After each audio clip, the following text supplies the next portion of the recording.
નિષ્કુળાનંદ સ્વામીએ 23 ગ્રંથો લખ્યા છે.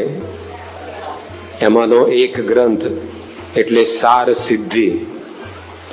એ સાર સિદ્ધિમાં 12મું પદ અને 12મા પદની પહેલી પંક્તિ એટલે આજનો વિષય ભાગ્ય જાગ્યા રે આજ જાણવા.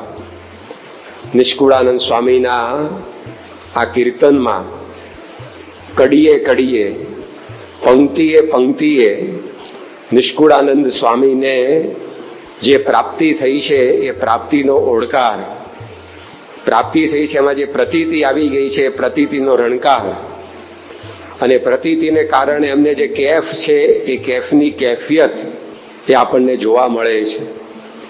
અબજોની સંપત્તિ હોય, આખી પૃથ્વીનું રાજ્ય હોય અને અનંત રૂપવાન સ્ત્રીઓનો સહવાસ હોય અથવા તો સ્ત્રી માટે અનંત રૂપવાન પુરુષોનો સહવાસ હોય, અને તેમ છતાં પણ જે શબ્દો નીકળે નહીં એ શબ્દો નિષ્કુળાનંદ સ્વામી આ ભાગ્ય જાગ્યા રે આજે જાણવા કીર્તનમાં લખ્યા છે. નિષ્કુળાનંદ સ્વામી આ કીર્તન લખ્યું ત્યારે એમને મહેલમાં રહેવાનું સદભાગ્ય નહોતું મળ્યું, પરંતુ બાવળિયાના છાંયડા નીચે બેસીને આ કીર્તનો કદાચ લખ્યા છે. નિષ્કુળાનંદ સ્વામીએ ભાગ્ય જાગ્યા રે આજ જાણવા એ કીર્તન લખ્યું છે ત્યારે એમને કેરીનો રસ પીવા મળ્યો નથી, પરંતુ માગેલા ટુકડા ખાઈને જીવવાનું હતું. નિષ્કુળાનંદ સ્વામી આ કીર્તન લખ્યું છે ત્યારે એ જ્યાં બેઠા છે એની નીચે લાલ મખમલની જાજમાન ઉપર પંખા ફરતા એવી પરિસ્થિતિ નથી, પરંતુ ગેલા નદીના પથરા એ જ એમની પથારી હતી. એવા સંજોગોમાં કીર્તન એમણે લખ્યું છે. ભાગ્ય જાગ્યા રે આજે જાણવા એ કીર્તન નિષ્કુળાનંદ સ્વામીએ લખ્યું છે. એ વખતે એમણે કોઈ મોંઘા શાલ દુશાલા પોતાના શરીર ઉપર ઓઢ્યા નથી, પરંતુ 100 થીંગડાવાળા ગાતરિયા ધોતિયા પહેરી અને નિષ્કુળાનંદ સ્વામી આ કીર્તન લખે છે. જે સંજોગોમાં કોઈ જ રીતે ભાગ્ય જાગ્યા રે આજ જાણવા એવું મનાય જ નહીં. ઉલટાને એવું લખાય કે ભાગ્ય ફૂટ્યા આજ જાણવા. બાવળિયાનો છાંયડો હોય, ભીખ માગીને ખાવાનું હોય, પથરા ઉપર પથારી કરવાની હોય, 100 થીગડાવાળા કપડા હોય, લોકો મારઝૂડ કરતા હોય, હડધૂત કરતા હોય, અપમાન તિરસ્કાર વેઠવાના હોય, એવા સંજોગોમાં ભાગ્ય જાગ્યા રે આજે જાણવા એ શબ્દ નીકળે ક્યાંથી? પરંતુ નિષ્કુળાનંદ સ્વામીએ લખ્યું છે તો 2 વસ્તુ એમના કીર્તન સાંભળતા આપણને દેખાય છે. આ ભાગ્ય જાગ્યા રે આજે જાણવા એવું નિષ્કુળાનંદ સ્વામી લખી શક્યા છે તો કઈ 2 વસ્તુ એમને મળી છે એ એમણે આ કીર્તનમાં જણાવ્યું છે. 11 પંક્તિનું આ કીર્તન છે ભાગ્ય જાગ્યા રે આજે જાણવા. એ 11 પંક્તિઓમાંથી 7 વખત નિષ્કુળાનંદ સ્વામીએ પોતાના ભાગ્ય જાગ્યાનું કારણ એમને ભગવાનની પ્રાપ્તિ થઈ છે બતાવ્યું છે. આ કીર્તનની પહેલી જ કડીમાં નિષ્કુળાનંદ સ્વામી લખે છે ભાગ્ય જાગ્યા રે આજ જાણવા કારણ કે પામ્યા પ્રભુ પ્રગટ પ્રમાણ. કીર્તનની બીજી કડીમાં સ્વામી લખે છે ભાગ્ય જાગ્યા રે આજ જાણવા કારણ કે ગ્રહ્યો હરિએ હાથ. ત્રીજી કડીમાં નિષ્કુળાનંદ સ્વામી લખે છે ભાગ્ય જાગ્યા રે આજ જાણવા કારણ કે મળ્યા શ્રી હરિ સાક્ષાત. 5મી કડીમાં નિષ્કુળાનંદ સ્વામી લખે છે ભાગ્ય જાગ્યા રે આજ જાણવા કારણ કે પામ્યા પ્રભુ પ્રગટ પ્રસંગ.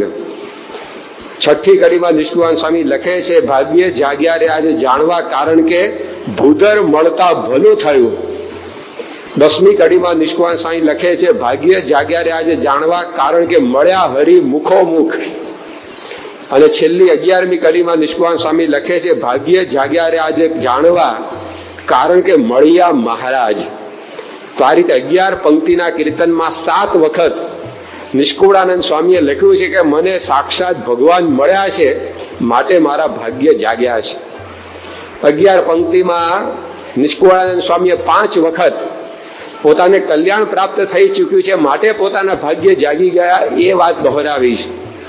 પહેલી પંક્તિમાં નિષ્કુળાનંદ સ્વામી લખે છે ભાગ્ય જાગ્યા રે આજે જાણવા કારણ કે કોટી થયા કલ્યાણ. બીજી પંક્તિમાં સ્વામી કહે છે ભાગ્ય જાગ્યા રે આજે જાણવા કારણ કે સદા થયા સનાથ. 5મી કડીમાં નિષ્કુળાનંદ સ્વામી લખે છે ભાગ્ય જાગ્યા રે આજે જાણવા કારણ કે ખોટ મટીને ખાટ્ય થઈ. જે કઈ ખોટ હતી જન્મ જન્મની એ બધી પૂરી થઈ ગઈ. એટલે સ્વામી લખે છે ભાગ્ય જાગ્યા. 6ઠ્ઠી કડીમાં સ્વામી કહે છે ભાગ્ય જાગ્યા રે આજે જાણવા કારણ કે ફેરો ફાવ્યો આ વાર, આ ફેરો મનુષ્યનો ફાવી ગયો છે, જે મળવાનું તે મળી ગયું છે કલ્યાણ. એટલા માટે ભાગ્ય જાગ્યા એવું લખ્યું. અને 8મી કડીમાં નિષ્કુળાનંદ સ્વામી લખે છે, ભાગ્ય જાગ્યા રે આજે જાણવા, કારણ કે થયા કલ્યાણ કોટ, કરોડ કલ્યાણ થઈ ગયા એક સાથે. તો ભગવાન મળ્યા અને પોતાનું કલ્યાણ થયું. આ બે વાતને લીધે નિષ્કુળાનંદ સ્વામી આ કીર્તનમાં લખે છે કે ભાગ્ય જાગ્યા રે આજ જાણવા. 200 વર્ષ પહેલા આ બે વસ્તુ નિષ્કુળાનંદ સ્વામીને મળી ગઈ હતી, એક તો ભગવાન અને બીજું કલ્યાણ. એટલે આ ઉદ્ગારો એમણે પોતે વહાવ્યા છે. આજે 200 વર્ષ પછી નિષ્કુળાનંદ સ્વામીની જેમ આપણે પણ સૌ ગાઈ શકીએ એમ છે, ભાગ્ય જાગ્યા રે આજે જાણવા. કારણ કે આપણને પણ આ કળિયુગની અંદર આ બે વસ્તુ ભગવાન અને કલ્યાણે પ્રાપ્ત થઈ ચૂક્યા છે. પ્રમુખ સ્વામી મહારાજની પ્રાપ્તિ થઈ છે. એટલે મહારાજે લખ્યું છે આવા સંત માટે કે સંત માનજો મારી મૂર્તિ રે, એમાં ફેર નથી એક રતિ રે. સંત હું અને હું તે વળી સંત રે, એમ શ્રી મુખે કહે ભગવંત રે. મહારાજ કહે છે કે જયારે તમને આવા સંત મળ્યા ત્યારે તમે પણ માની લેજો તમને સાક્ષાત ભગવાન મળ્યા છે.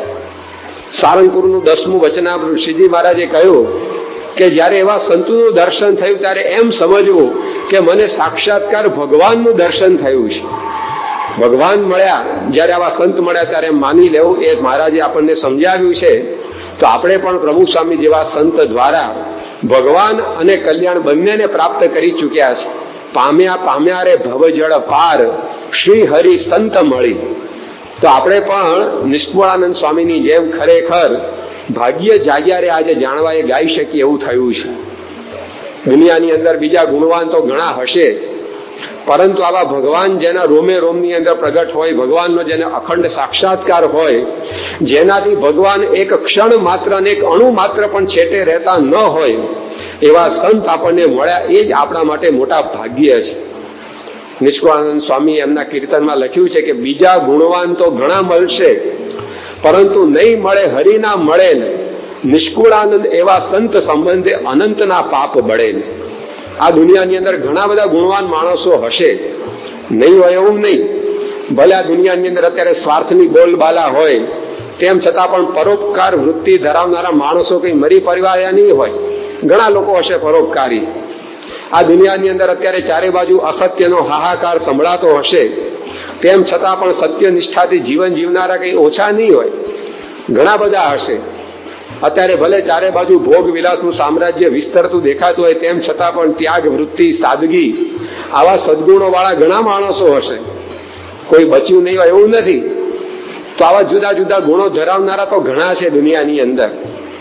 પરંતુ પ્રમુખ સ્વામી મહારાજનો મહિમા શું છે? એમનો મહિમા એમનામાં સંતના 64 લક્ષણો લખ્યા છે એનાથી નહીં, પરંતુ એમાં સાક્ષાત ભગવાન રહ્યા છે એનાથી જ. બીજા ગુણવાન તો ઘણા મળશે, પણ નહીં મળે હરિના મળે. ભગવાન એમનામાં અખંડ પ્રગટ છે, એ જ એમની મોટામાં મોટી વિશેષતા છે. અને ભગવાન એટલા માટે એમનામાં પ્રગટ છે કારણ કે એ પંચ વર્તમાનથી યુક્ત એ સંત છે. અંત્યનું 27મું વચનામૃત એમાં શ્રીજી મહારાજ કહે છે કે નિષ્કામ, નિર્લોભ, નિસ્વાદ, નિસ્નેહ અને નિર્માન, આ પંચ વર્તમાને યુક્ત સંત અને ભગવાનને અખંડ સંબંધ રહે છે. આવા સંત જેના જીવનમાં પંચ વર્તમાન દ્રઢ હોય, શ્રીજી મહારાજ કહે છે કે એનાથી ભગવાન સાંજે ક્યારેય છૂટા પડતા નથી. તો આજે પ્રમુખ સ્વામી મહારાજનું જીવન આપણે જોઈએ છીએ. 5 વર્તમાનની અતિશય દ્રઢતા 90 વર્ષથી એમના જીવનમાં સૌ કોઈ જુએ છે. શ્રીજી મહારાજે કહ્યું પહેલું વર્તમાન નિયમ નિર્લોભી વર્તમાન. આજે પ્રમુખ સ્વામી મહારાજ 90 વર્ષથી આ નિર્લોભી વર્તમાનમાં પર્વત જેવા અડીખમ છે. કોઈ વસ્તુની અંદર એમને લોભ જાગ્યો નથી. આગળ હરિભક્તો અનંત પદાર્થના ઢગલા કરે તો પણ કોઈની અંદર એમનું મન લોભાતું નથી. એકવાર અમદાવાદમાં પ્રમુખ સ્વામી મહારાજ પધરામણી કરતા હતા. એમાં એક હરિભક્તે રસ્તાની અંદર સ્વામીને ઉભા રાખીને ઈચ્છા વ્યક્ત કરી કે સ્વામી મારું ઘર બાજુમાં છે, તમે પધરામણી આવો. સ્વામીએ કહ્યું કે ચાલો આવીએ. તો પેલા ભાઈ કે એમ નહીં સ્વામી, મારી આ રિક્ષા છે એમાં બેસીને આવો, રિક્ષા એ પ્રસાદીની થાય. તો મર્સિડીઝ ગાડીમાંથી ઉતરીને સ્વામી બાપા રિક્ષાની અંદર બેઠા, લેશ પણ મોં મચકોડ્યા સિવાય. જો નિર્લોભી વર્તમાન દ્રઢ ન થયું હોય તો આ બને જ નહીં. નિર્લોભી વર્તમાન દ્રઢ ના થયો તો માણસ શું કે તું રિક્ષા વાત રહે તું મારી જોડે ગાડીમાં આવતો રહે. આવી સારી ગાડી મૂકીને રિક્ષા માર પધરામણીએ જવાનું. પણ સ્વામીને રિક્ષા ને મર્સિડીઝ બધું સરખું છે. અરે કદાચ કોઈ બળદગાડાની અંદર પધરામણીની વાત કરી છે તો બળદગાડામાં બેસી નહીં ગયા છે. બળદગાડાની ક્યાં વાત, કોઈએ ચાલતા પધરામણીની વાત કરી તો ચાલીને પણ ગયા છે. તો આ રીતે સ્વામીના જીવનમાં નિર્લોભી વર્તમાન આપણને અતિશય દ્રઢ દેખાય છે. 40 વર્ષની અંદર પ્રમુખ સ્વામી મહારાજે 800 થી વધારે મંદિરોનું નિર્માણ કર્યું. તેમ છતાં પણ 1 મિલીમીટર જમીન આજે એમની અંગત માલિકીની નથી. આ એમનું નિર્લોભી વર્તમાન છે. આપના જેવા હરિભક્તો કરોડો રૂપિયાનું દાન સમર્પણ મંદિરોની અંદર કરતા હોય તેમ છતાં પણ પ્રમુખ સ્વામી મહારાજના નામ ઉપર આજે ફૂટી કોડીની મિલકત નથી. આ એમનું નિર્લોભી વર્તમાન છે. મહારાજ કે આવા સંતને અને ભગવાનને અખંડ સંબંધ રહે છે. જેવી નિર્લોભી વર્તમાનમાં દ્રઢતા છે એટલું જ એમનું સચોટ નિષ્કામી વર્તમાન છે.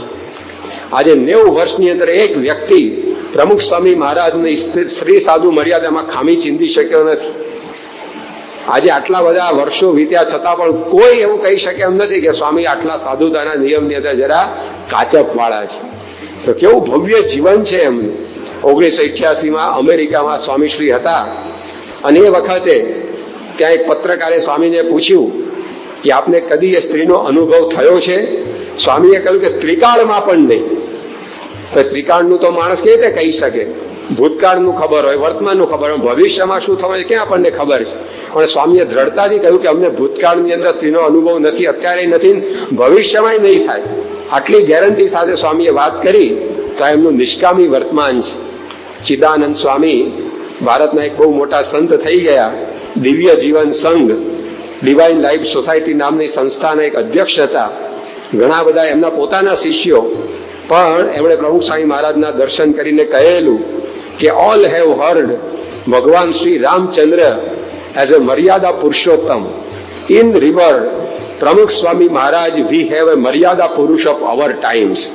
કે ત્રેતાયુગની અંદર ભગવાન રામચંદ્ર થઈ ગયા, લોકો એમને મર્યાદા પુરુષોત્તમ તરીકે ઓળખ્યા. આજે કળિયુગની અંદર એવા મર્યાદા પુરુષ જો કોઈ હોય તો એ પ્રમુખ સ્વામી મહારાજ છે. અને આગળ વાત કરી કે વી સી હિમ એન આઈડિયલ સાધુ. પ્રમુખ સ્વામી મહારાજની અંદર આપણને એક આદર્શ સાધુ દેખાય છે. તો આવું મર્યાદાયુક્ત પ્રમુખ સ્વામી મહારાજનું જીવન છે. નિસ્વાદી વર્તમાન તમે જુઓ, કોઈ સ્વાદની અંદર આસક્તિ નહીં. આજે 90 વર્ષ સ્વામી બાપાને થયા પણ જમવા બાબતે પ્રમુખ સ્વામી મહારાજે 90 વર્ષમાં એક પણ વાર ફરિયાદ કરી નથી અને એક પણ ફરમાઈશ આપી નથી કે મારા માટે આ બનાવજો ને તે બનાવો. આ ફરિયાદ અને ફરમાઈશ જેને 90 વર્ષમાં કરી ના અને નિસ્વાદી હોય તો જ આવું કરી શકે. બાકી જેને સ્વાદ હોય 90 વર્ષમાં એક વાર તો કેમ કે આજે રસોઈ ખાટી થઈ કે ખારી થઈ કે મોડી થઈ કે તીખી થઈ કે સારી થઈ કે નરસી થઈ. સ્વામીએ વાત જ ઉચ્ચારી નથી. અને 90 વર્ષમાં પોતે કેટલી વાર માંદા પડ્યા હશે તેમ છતાં કોઈ વાર કહ્યું નથી કે મારા માટે આ બનાવજો કે મારા માટે આ બનાવજો. આપણે 90 દિવસ પણ આ રીતે નીકળે નહીં હો. ટ્રાય તો કરજો. 90 દિવસ કોઈ ફરિયાદ જ નહીં કરવાની ખાવા બાબતે. 90 દિવસ સુધી જે આવ્યું ને જમી લેવાનું, કોઈ બોલવાનું નહીં. દલ્લા સિવાય તમારા ઘરવાળાના મળશે, પછી પ્રમુખ સ્વામી મહારાજના મળશે. તો જો 90 દિવસે આપણાથી નીકળી શકતા નથી. 90 દિવસ ફરમાઈશ જ નહીં આપવાની તમારે.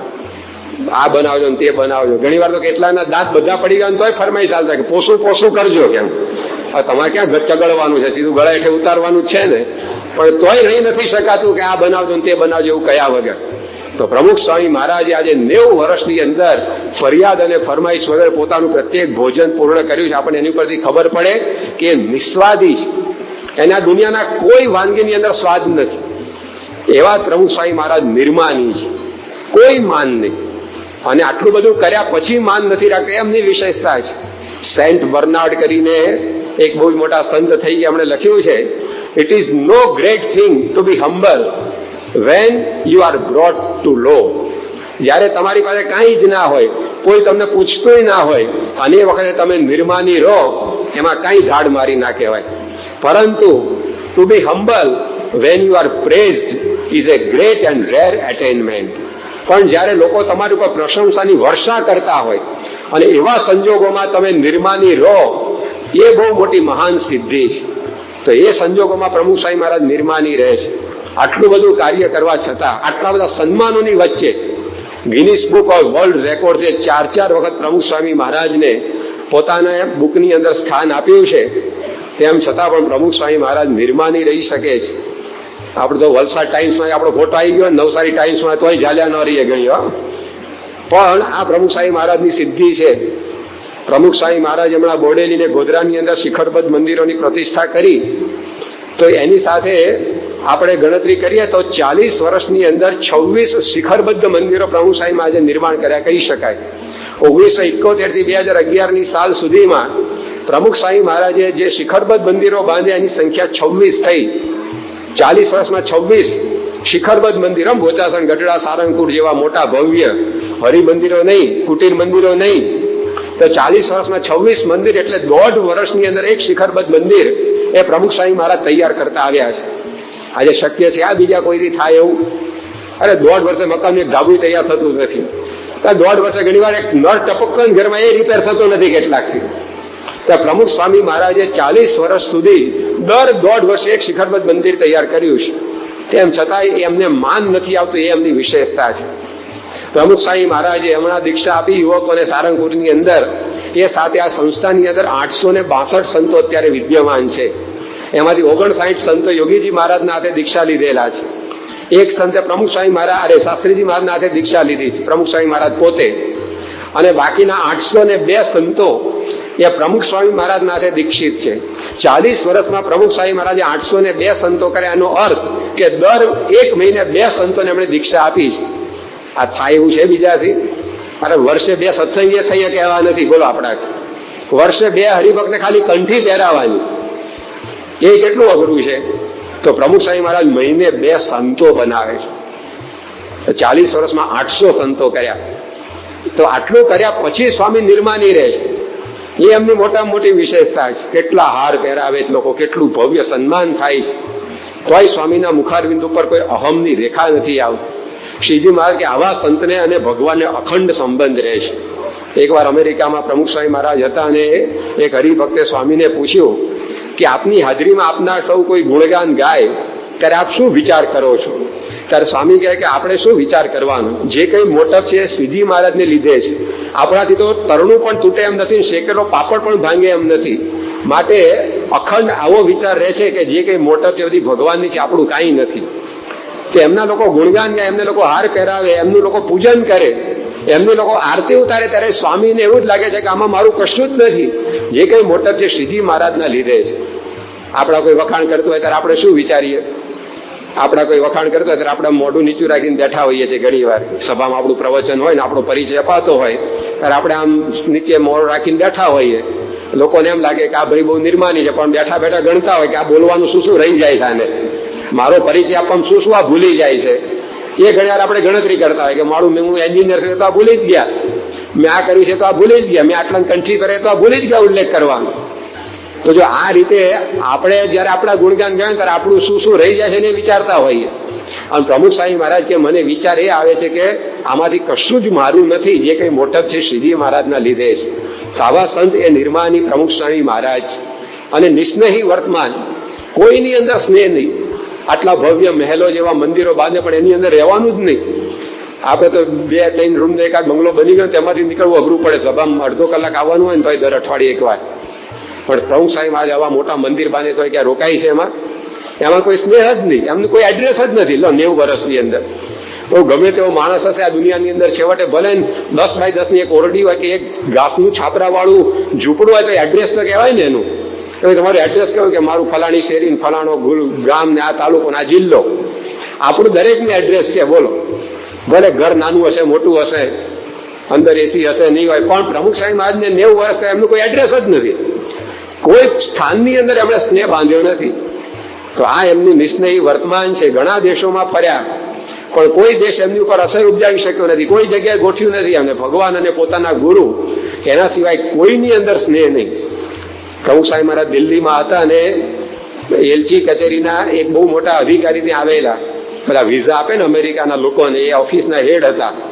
અને એણે પ્રમુખ સ્વામી મહારાજનો પાસપોર્ટ જોઈને વાત કરી કે પ્રમુખ સ્વામી મહારાજનો પાસપોર્ટ જોતા એવું લાગે છે ઘણા બધા દેશોમાં ફર્યા છે, પરંતુ એમના મોં સામે જોઈએ ત્યારે આપણને એવું લાગે છે કે દુનિયાના એકે દેશની અસર એમની ઉપર થઈ નથી.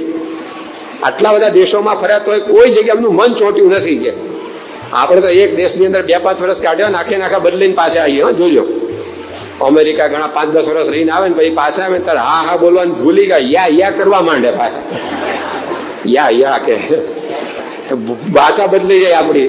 ઘણી વાર તો આખો પહેરવેશ બદલાઈ જાય.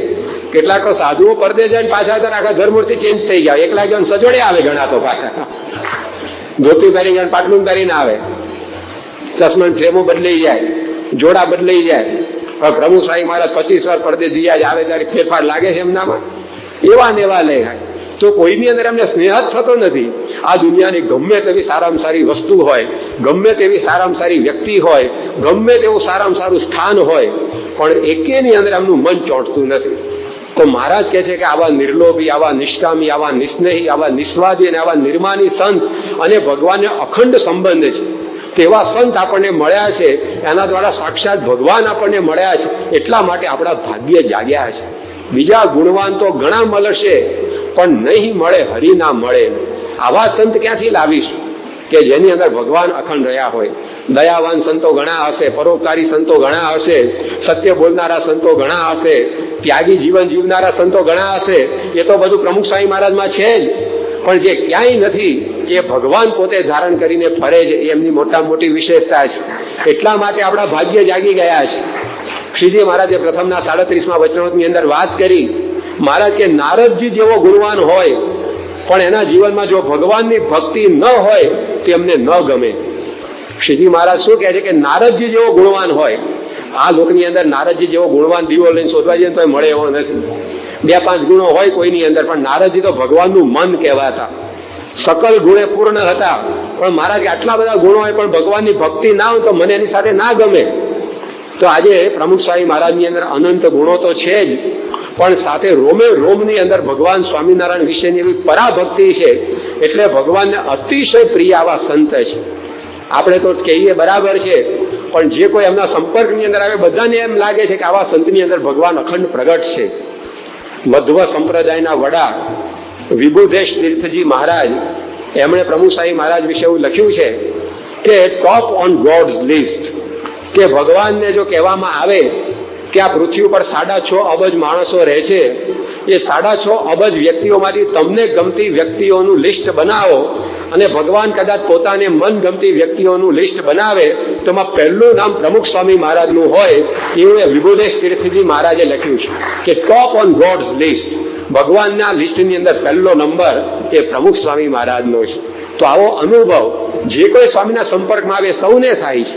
1985માં લંડનમાં આપણી સંસ્થાએ કલ્ચરલ ફેસ્ટિવલ ઓફ ઇન્ડિયા યોજેલો, અને એ ઉત્સવ પ્રસંગે મોટું સ્વામિનારાયણ નગર તૈયાર કરવામાં આવેલું. જેમ અહીં આપણે દ્વિશતાબ્દી મહોત્સવ, શતાબ્દી મહોત્સવ, અમૃત મહોત્સવ વખતે 30-30 દિવસ સુધી સ્વામિનારાયણ નગર તૈયાર કરેલું. એમાં પ્રદર્શન હોય, જાત જાતની રમતગમત હોય, સભા મંડપો હોય, વિશાળ કલાત્મક પ્રવેશ દ્વાર હોય, બાગ બગીચા હોય, તેવું સુંદર સ્વામિનારાયણ નગર ત્યાં તૈયાર કરવામાં આવેલું. ઘણા બધા લોકો એને જોવા માટે આવતા. એમાં એક ડેવિસ નામનો અંગ્રેજ માણસ એ પણ આ જોવા માટે આવેલો, અને જોઈને એકદમ રાજી થઈ ગયો. અને ત્યાં બધા જે સંતો સેવામાં હતા, સ્વયંસેવકો સેવામાં હતા, બધાની પાસે જઈ અને કોંગ્રેચ્યુલેશન, અભિનંદન કરવા માંડ્યો. ત્યારે સંતો સ્વયંસેવકોએ કહ્યું કે ભાઈ આમાં અમારું કંઈ છે નહીં, જે કંઈ આ તૈયાર થયું છે અમારા ગુરુની પ્રેરણાથી થયું છે. તમે જો બહુ રાજી થયા હો તો અભિનંદન એમને આપો, અને અહીંયા જે બિરાજે છે એટલે ચાલો તમે એમને મળવા માટે. ત્યારે પેલા કહ્યું કે વેઇટ કે ઉભા રહો ભાઈ, મારે તો ધર્મને 12 ગામનું નહીં 200 ગામનું છેટું છે.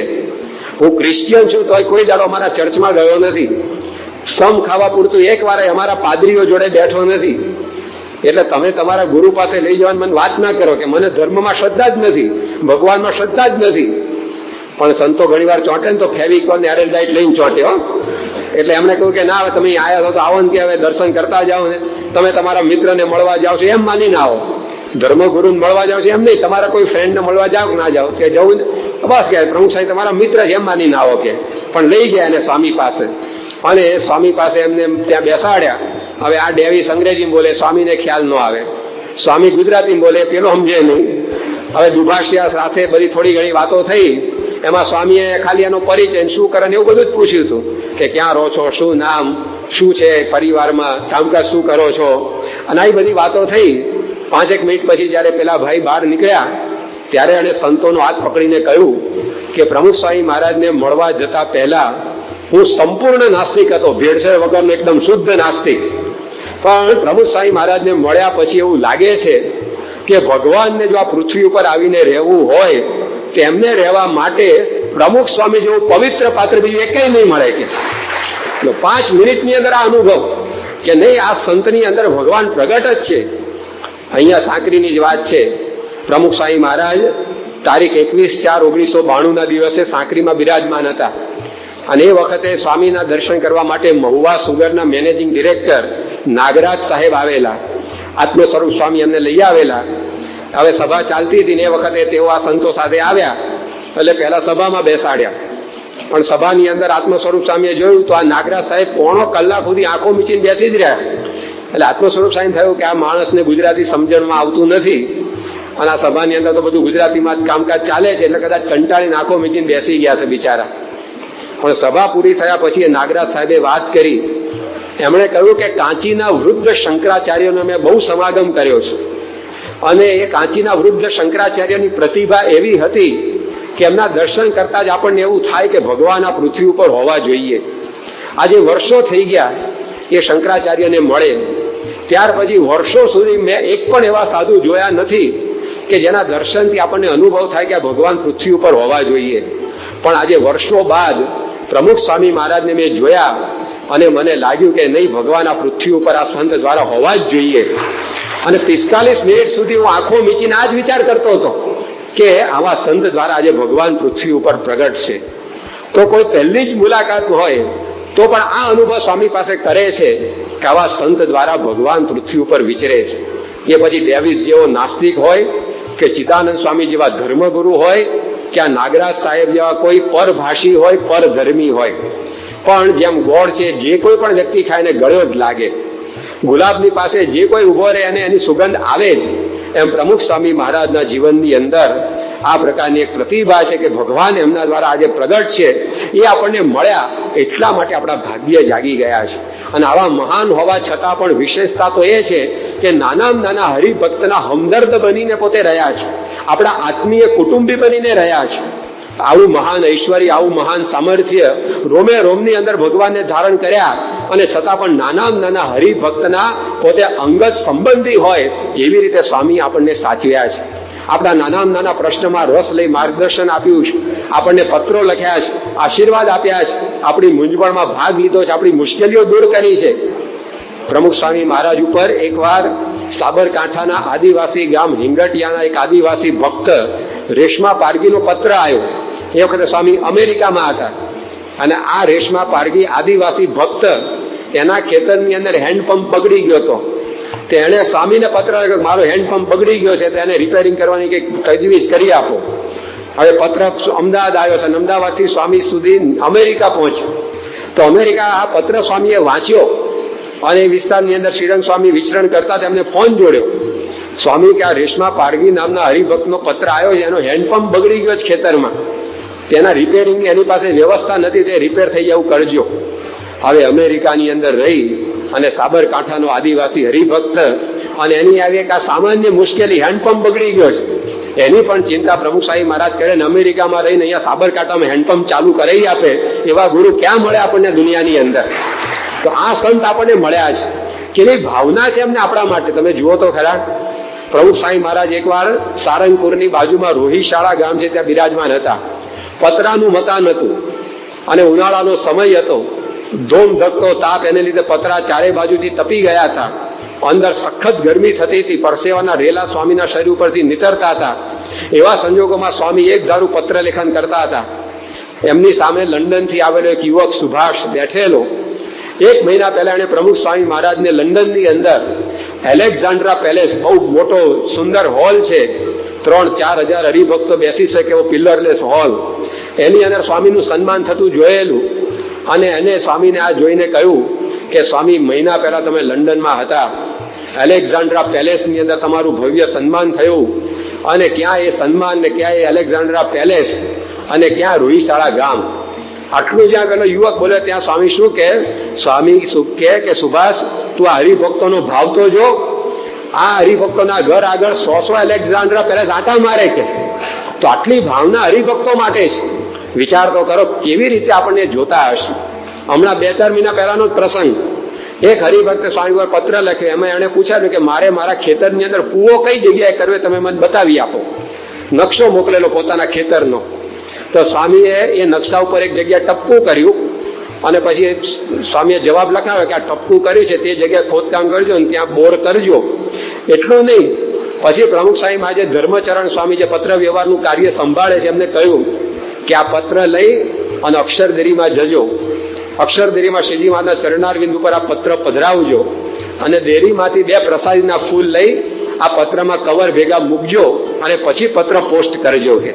અને હરિભક્તને કહેજો કે કૂવો ખોદે ને પછી આ 2 ફૂલ પ્રસાદીને એમાં પધરાવે, પાણી ખૂટશે નહીં.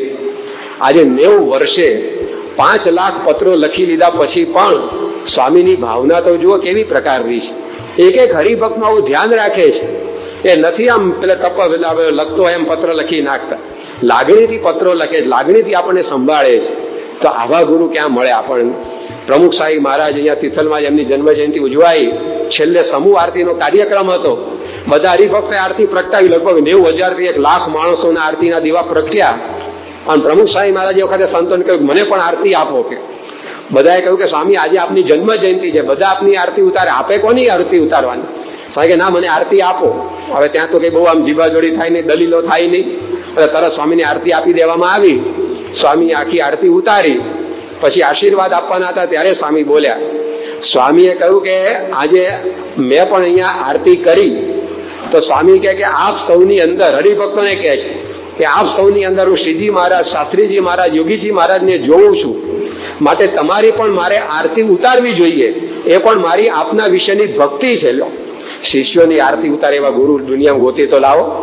90,000 શિષ્યો જે આજે એમની આરતી ઉતારવા બેઠા છે, એમની આરતી પ્રમુખ સ્વામી મહારાજે જન્મ જયંતિના દિવસે ઉતારી. પ્રમુખ સ્વામી મહારાજે જ્યારે સમયાઓ પૂરા થયા ત્યારે વાત કરેલી છે કે આ સમયો શોભાડનારા તમે સૌ હરિભક્તો સ્વયંસેવકો છો. મેં તો ખુરશી શોભાવી છે, તમને કરોડ દંડવત કરીએ તો પણ ઓછા છે. શિષ્યોને 1 દંડવત કરે એવા તો ગુરુ લાવો, કરોડ દંડવતની તો ક્યાં વાત રહી. તો આવા ગુરુ આપણને સ્વામી કે મળ્યા છે. ભગવાન જેના રોમે રોમની અંદર બિરાજમાન છે અને તેમ છતાં પણ આપણા સ્વજન બનીને રહે, આપણા મિત્ર બનીને રહે, આપણા કુટુંબી બનીને રહે, આપણું ધ્યાન રાખે એવા ગુરુ સ્વામી કે ક્યાં મળે? નિષ્કુળાનંદ સ્વામીએ લખ્યું છે કે જોને ગર્ભવાસની ત્રાસ તળે કેમ ટાળી કોઈની રે, કે પણ ટાળીને અવિનાશ રાખે ખબર અન્ન તોય ની રે, વળી સમે સંભાળ જાણો કરે હરિજનની રે, એવું બીજું કોણ દયાળ કારે મનાય નહીં મનને રે. કે આપણું ગર્ભવાસનું દુઃખ, જન્મ મરણનું દુઃખ તો ટાળે જ, પરંતુ આ લોકમાં પણ આપણા અન્ન, વસ્ત્ર ને પાણીની ખબર રાખે, સમે આપણને સાચવે. સ્વામી કે આવા સંત, આવા દયાળુ એ ક્યાં મળે એમ? તો આવા સંત દ્વારા સાક્ષાત આપણને ભગવાનની પ્રાપ્તિ થઈ છે. એટલા માટે આપણે પણ સમજવાનું છે કે આપણા પણ ભાગ્ય જાગ્યા છે, કલ્યાણ આપે એવા સંત આપણને મળ્યા છે. પ્રમુખ સ્વામી મહારાજ તારીખ 25/9/89 સોમવારના દિવસે મુંબઈમાં હતા અને એ વખતે ત્યાં અંધેરીમાં એક હોસ્પિટલમાં આપણા હરિભક્ત બાલુભાઈ ટીટીનો અક્ષરવાસ થયો. એ બાલુભાઈના દીકરા હરિકૃષ્ણભાઈએ પ્રમુખ સ્વામી મહારાજને ફોન જોડ્યો કે સ્વામી મારા પિતાશ્રી અક્ષરધામની અંદર ગયા છે. ત્યારે સ્વામી બાપાએ આશીર્વાદ આપતા વાત કરી કે યોગીજી મહારાજ એમને સુખિયા કર્યા છે અને આજે એકાદશીનો પવિત્ર દિવસ છે. એ દિવસે ભાદરવા વદ એકાદશી હતી. એટલે સ્વામી બાપાએ કહ્યું કે આજે એકાદશીનો પવિત્ર દિવસ છે અને તમારા પિતાજી ધામમાં બેસી ગયા છે અને યોગીજી મહારાજના ઠાકોરજીને લઈને અમે જ એમને તેડવા માટે ખાસ આવેલા. આવું સ્વામી સ્પષ્ટ બોલ્યા. તો પોતાના ભક્તોને લેવા માટે શ્રીજી મહારાજ જેમ આવતા એમ આજે પ્રમુખ સ્વામી મહારાજમાં રહીને શ્રીજી મહારાજ આજે અનેકને આવું કલ્યાણ એ પમાડી રહ્યા છે. પોતે સ્વામીએ સ્વયં આવી વાત કરી. 26/8/89 અટલાદરાની અંદર પ્રમુખ સ્વામી મહારાજ બિરાજમાન હતા. તે વખતે પ્રમુખ સ્વામી મહારાજની સાથે વિચરણમાં હકા બાપુ, આપણા એક સંનિષ્ઠ હરિભક્ત, એ પણ જોડાયેલા. હવે અટલાદરાથી સ્વામી તો ફરતા છેક મુંબઈ સુધી જવાના હતા. એટલે હકા બાપુએ ધર્મચરણ સ્વામીને કહ્યું કે તમે જરા પ્રમુખ સ્વામી મહારાજને પૂછી લો કે મારે છેક મુંબઈ સુધી ભેગા જ એમની આવવાનું છે કે અહીંયાથી પાછું સારંગપુર મારે ગામ જવાનું છે. એટલે ધર્મચરણ સ્વામીએ સ્વામીશ્રીને પૂછ્યું કે હકા બાપુ પૂછાવે છે કે એમને ભેગા રહેવાનું છે કે જવાનું છે? ત્યારે સ્વામીએ કહ્યું કે હા, કે હવે તો બાપુને બધે સાથે જ લેવા છે કે. એટલે ધર્મચરણ સ્વામી સમજ્યા કે હવે મુંબઈ સુધી બાપુને સાથે જ લેવાના હશે. એટલે એમણે હકા બાપુને વાત કરી કે અકા બાપુ તમારું તો હવે છે મુંબઈ સુધીનું પાકું થઈ ગયું. આ સાંભળ્યું સ્વામી બોલ્યા. સ્વામી કે મુંબઈ સુધીની શું વાત કરો છો? ઠેઠ અક્ષરધામ સુધીનું પાકું થઈ ગયું છે હવે તો. કે શાસ્ત્રીજી મહારાજને એમને સોંપવા પડશે ને, કારણ કે શાસ્ત્રીજી મહારાજની સાથે અકા બાપુ ખૂબ રહેલા. એટલે સ્વામી કહે શાસ્ત્રીજી મહારાજને ત્યાં સોંપવા પડશે ને પાછા આપણે એમને. તો છેક અક્ષરધામ સુધીનું આપણું પાકું કરી આપે એવા સંત એ પ્રમુખ સ્વામી મહારાજ આપણને મળ્યા છે. 4/5/88 દિવસે પ્રમુખ સ્વામી મહારાજ પેરિસમાં હતા, ફ્રાન્સની અંદર. પ્રવીણભાઈ નામના હરિભક્તને ઘેર એમનો ઉતારો હતો અને 2-5 દિવસ રોકાયા પછી સ્વામી ત્યાંથી વિદાય લેવાના હતા. ત્યારે સ્વામીશ્રીએ ઘરના બધા કુટુંબીઓને ભેગા કર્યા, પ્રવીણભાઈ, એમના ભાઈઓ, એમના દીકરાઓ બધાને. અને સ્વામી બોલ્યા કે તમે અમારી અહીંયા ખૂબ સારી સેવા કરી, તો એના બદલામાં અમારી પાસે આપવા જેવું તો બીજું કંઈ છે નહીં, પરંતુ અમારી પાસે ભગવાન છે, એ અમે તમને આપીએ છીએ. તો જો ભગવાન, કલ્યાણ, આ બધું બીજાને જે દુર્લભ છે એ સ્વામી કે આપણને પ્રાપ્ત થયું છે. તારીખ 1/3/87 રવિવારના દિવસે સ્વામીશ્રી વિદ્યાનગરમાં હતા. ત્યાં ડાયાભાઈ ગજ્જર નામના હરિભક્તના ઘેર એક દિવસનું શિક્ષાપત્રીનું પારાયણ હતું. હવે એમનું ઘર એની સામે જ શાસ્ત્રી મેદાન હતું અને ત્યાં રવિવારનો દિવસ હતો એટલે ક્રિકેટની મેચ ચાલતી હતી અને કંઈક ફાઇનલ મેચ ચાલતી હશે એટલે બહુ શોર બકોર થતો હતો. એટલે કથાની અંદર વારે વારે ડિસ્ટર્બન્સ થયા કરે, લોકોના ધ્યાન તે બાજુ ખેંચાયા કરે. એટલે સ્વામી પોતે બોલ્યા કે સામે ક્રિકેટની ફાઇનલ ચાલે છે અને અહીંયા આપણે પણ ફાઇનલમાં જ છીએ.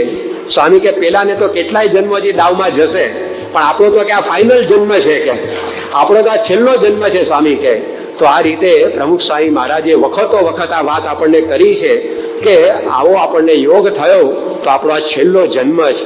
હવે ફરી કદી આ જન્મ મરણ ગર્ભવાસ નરક 84 ની અંદર આપણે આવવાનું નથી.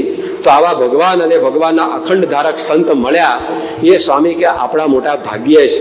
ખરેખર આ દુનિયાની અંદર સ્વામી કે આપણે ફાવી ગયા છે. આ લોકની અંદર તમે જુઓ, નાના નાના માણસો સાથે ઘણીવાર લોકોને રહેવાનું મળે ને તો એનો કેપ ચડી જતો હોય છે. પેલા વજયસિંહના હોકાની વાત યોગી બાપા કરતા હતા કે 40મો નંબર પેલો ફૂંક મારવામાં લાગ્યો હોકાની, તો એમાં દરબારને એટલો કેપ ચડી ગયો કે જિંદગી સુધી ઉતર્યો નહીં. કે વજયસિંહ દરબાર 1800 પાદરનો ધણી, એના હોકાની ફૂંક મને મળી, પણ છેક 40મો નંબર ફૂંક મારવામાં લાગેલો તોય કેપ ચડી ગયો. તો સ્વામી કે આવા સામાન્ય તુચ્છ જીવના પણ કેપ ચડતા હોય છે. તો આપણને તો આ ભગવાનને સંત મળ્યા તો કેમ ન મનાય કે આપણા ભાગ્ય જાગ્યા. દલપતરામ એક બહુ સુંદર વાત લખી છે. લોકોને તમે જુઓ કેવો કેપ ચડતો હોય છે. તે છોકરો તેનું એમણે સુંદર વર્ણન કર્યું છે કે રાંડી રાંડના તનુજ કહે થઈ રાજી રાજી, માજી હું ગયો હતો નજીક શેઠજીની મેળીના. કે એકવાર એક છોકરો કોઈ શેઠ હશે ગામનો, એની મેળીની પાસે પહોંચી ગયો અને એ વખતે શું બન્યું તો છોકરા 6-7 હતા મારી હેડીના. એવે સમય નગરના શેઠજી હવેલીમાંથી આવીને ઊભા નજીક બારીની કઠેડીના. એ છોકરો પોતાની માને કહે છે કે માં અમે 5-6 છોકરાઓ આજે શેઠજીની હવેલીની પાસેથી પસાર થતા હતા, ત્યારે હરખની વાત માત શી કહું આજ તણી. ત્યારે જે એક હરખની વાત બની, એક આનંદની વાત બની, એની હું શું તને વાત કરું. કે માં કે પણ બોલતો ખરો, શું હરખની વાત થઈ. ત્યારે પેલો છોકરો કહે છે કે અમે 6-7 જણા જતા હતા, એમાંથી મને પછી આપોઆપ શેઠજીએ બોલાયો. કે 5-6 માંથી શેઠજીએ મને બોલાયો. કે અને શું કીધું તો કયું જા જઈને કૂતરાને હાથરે ગધેડી નાખે. મને ગધેડીનો કઈ છોકરા પેલા બાપુએ બોલાયો, કૂતરો હાંકવાનું કીધું. કે એનો કેપ ચડી ગયો કે મને ગામના દરબારે બોલાયો. એટલે પણ શું કઈ બોલાયો તો જોતો, પણ તો એ કઈ ગણતરી નહીં કે બાપુએ બોલાયો ને મને, કે બસ એનો કેપ. તો જો 5-6 જણની અંદરથી કે મને પસંદ કરે કૂતરાને હાંકવા માટે, લ્યો એનો કેપ ચડી ગયો. તો આ 6.5 અબજની વસ્તીમાંથી પ્રમુખ સ્વામી મહારાજ અહીંયા બેઠેલા આપણને કલ્યાણ માટે સિલેક્ટ કર્યા છે. તેનો કેપ ના ચડવો જોઈએ આપણને. કે આટલી 6.5 અબજની ગીર્દી છે આ દુનિયાની અંદર, એમાંથી પ્રમુખ સ્વામી મહારાજે આપણને પસંદ કર્યા અક્ષરધામમાં લઈ જવા માટે. કેટલો એનો કેપ રહેવો જોઈએ, કેટલું એનું ગૌરવ જાગવું જોઈએ, કેટલા ભાગ્ય જાગે આપણા મનાવવા જોઈએ. તો સ્વામી કહે છે કે આવો જો કેપ જાગે તો આ દુનિયાના દુઃખો એ કોઈ ગણતરીમાં જ આવે નહીં. આપણે આ પ્રાપ્તિ બહુ મોટી થઈ છે પણ એમાં નજર પહોંચાડતા નથી, એટલે આ લોકના નાના મોટા દુઃખોમાંથી નવરા પડતા નથી. પરંતુ આપણે કહીએ છીએ, જેમ એક લેખકે લખ્યું છે કે કાંટાની વચ્ચે ગુલાબ ઉગ્યું છે એનો ઉત્સવ કરતા શીખો, પણ કાંટાની વચ્ચે ગુલાબ છે એને કકળાટ ના કરો. ગુલાબની સાથે શું હોય, કાંટા હોય કે ના હોય. તો કોઈ કેમ વિચારે કે આ ગુલાબ તો છે પણ જવા દો ને, કેટલા બધા કાંટા છે, જુઓ આમ છે ને તેમ છે. એટલે કે ગુલાબના છોડમાં કાંટા છે એનો કકળાટ ના કરો. પણ કાંટાની વચ્ચે ગુલાબ મળી ગયો છે, એનો ઉત્સવ કરો કે એમાં કળિયુગની અંદર ઘણા બધા પ્રશ્નો છે, પરંતુ એને મૂકી અને કળિયુગમાં આવા ભગવાનને સંત મળી ગયા છે, એનો કહે છે કે ઉત્સવ કરતા શીખો. બરાબર છે, દુઃખો છે, પ્રશ્નો છે, પણ એની સામે આ પ્રાપ્તિ થઈ છે એ પણ સ્વામી કે આપણે જોવાની કે નહીં જોવાની. કદાચ ચલો આ જીવનની અંદર આપણને કરોડ રૂપિયા મળ્યા હોત, કદાચ બંગલા ગાડી મોટરો મળી હોત, કદાચ વડાપ્રધાન થયા હોત, પ્રેસિડેન્ટ થયા હોત, તો શું 60-70 વર્ષનું સુખ, 4 દિન કી ચાંદની બીતે આગે બહોત અંધેરા. પણ આવા કળિયુગની અંદર આપણે આ ભગવાન જેવા સંત મળ્યા, સ્વામી કે એ જ આપણા માટે મોટા ભાગ્ય છે. કોણે કીધું ગરીબ છીએ, કોણે કીધું રાખ, કારે ભૂલી જા મનવા આપણા જુદા આંખ, થોડાક નથી સિક્કા પાસે, થોડીક નથી નોટ, એમાં તે શું થઈ ગયું, એમાં તે શી ખોટ. આપણે કોણ કહે છે કંગાળ છીએ? નિષ્કાળ સ્વામી કીર્તનમાં લખે છે, કંગાળપણું કહેવા ન રહ્યું સદા મનાણું સુખ, કે કોઈમાં અમને કહેશો કંગાલ, નિર્ધનિયા તો અમે નથી, મહા મળ્યો છે માલ. નિષ્કાળ સ્વામી કહે છે કે કોઈ અમને કંગાલ કહેતા જ નહીં. ભલે અમારા કપડા પર 100 થીગડા હોય તો અમે કંગાલ નથી, ભલે ભીખ માગીને અમે અમારું પૂરું કરતા હોય તો પણ અમે કંગાળ નથી, ભલે પથરા ઉપર અમારે પથારી કરવી પડતી હોય તો અમે કંગાળ નથી. રાંકપણું તો રહ્યું નહીં, કોઈમાં કહેશો કંગાલ, નિર્ધનિયા તો અમે નથી, મહા મળ્યો છે માલ. તો આ નિષ્કુળાનંદ સ્વામીને સમજાઈ ગયું હતું કે જીવનમાં જે મેળવવાનું છે એ મને મળી ગયું છે, ભગવાન અને કલ્યાણ, તો એ જ વસ્તુ આપણને પણ મળી છે. આવા પ્રમુખ સ્વામી જેવા સંત સ્વામી કે આપણને મળ્યા, અને જો કેફ ન વર્તે તો યોગી બાપા કહેતા કે ક્યાં ગુરુને સેવ્યા જ. કોણ આપણા ગુરુ? એનો સ્વામી કે કેફ રહેવો જોઈએ. તો પ્રમુખ સ્વામી મહારાજની પ્રાપ્તિનો વિચાર, એમના મહિમાનો વિચાર એ રોજ આપણા જીવનની અંદર આપણે કરવાનો છે. યોગીજી મહારાજ પોતે આ જ વિચારની અંદર અખંડ આનંદમાં રહેતા કે શાસ્ત્રીજી મહારાજ મળ્યા. પ્રમુખ સ્વામી મહારાજને પણ એકવાર કોઈકે કહ્યું કે સ્વામી આપે જે રીતે કાર્ય કર્યું છે એ જોતા તો આપણને નોબેલ પ્રાઇઝ મળવું જોઈએ. ત્યારે પ્રમુખ સ્વામી મહારાજે કહ્યું કે મને એક નહીં પણ 2 નોબેલ પ્રાઇઝ મળ્યા છે. શાસ્ત્રીજી મહારાજ અને યોગીજી મહારાજ 2 નોબેલ પ્રાઇઝ મને મળ્યા છે. તો એમને આ દુનિયાના પદાર્થોનો કોઈ આનંદ જ નથી. એમને શાસ્ત્રીજી મહારાજ યોગીજી મહારાજ મળ્યા એટલે બધું જ એની અંદર આવી ગયું, મનાય છે. અને એટલે જ 90 વર્ષે આટલા રોગો વચ્ચે, આટલી મુશ્કેલીઓ વચ્ચે પણ એ અખંડ આનંદમાં રહી શકે છે. તો એ જ પ્રાપ્તિ આપણને પણ થઈ છે. તો આપણે પણ આવો પ્રાપ્તિનો વિચાર હર હંમેશ કરતા રહીએ અને પ્રમુખ સ્વામી મહારાજ દ્વારા સાક્ષાત ભગવાન અને કલ્યાણ બંને પામી ચૂક્યા છે એવી પ્રતીતિ સાથે આપણે સત્સંગ કરી અખંડ સુખ્યા થઈ શકીએ એ પ્રકારનો સત્સંગ કરવાનું આપણને વિશેષ બળ બુદ્ધિ શક્તિ મહારાજ સ્વામી આપે એ જ પ્રાર્થના. શ્રી સ્વામિનારાયણ ભગવાનની જય.